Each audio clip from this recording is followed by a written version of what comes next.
جمعے میں ایک گھڑی ایسی ہے کہ جو دعا مانگو قبول ہو جاتی ہے. جمعے کے دن 24 گھنٹوں میں ایک گھڑی ایسی آتی ہے جو دعا آپ مانگو گے پھٹ جائے گی.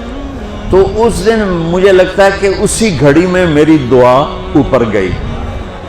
تو میں گیا مسجد بڑے اہتمام سے نہا دھوتے کپڑے میرے نبی نے فرمایا یہ 3 جمعہ مسلسل چھوڑ دیتا ہے وہ میری ملت سے خارج ہو جاتا ہے، میری امت سے خارج ہو جاتا ہے. تو میں اپیل کروں گا ان بہن بھائیوں سے جو نماز میں سستی کرتے ہیں کم از کم جمعہ ضرور پڑھ لیا کریں. عورتوں پہ جمعہ فرض نہیں ہے، مردوں پہ فرض ہے. تو میں کہا کرتا ہوں جو دوست ملتے ہیں جی نماز نہیں پڑھی جاتی تو میں ان سے کہتا ہوں ایک نماز 5 میں سے طے کر لو اور ایک جمعہ طے کر دو، 2 نمازیں شروع کر دو.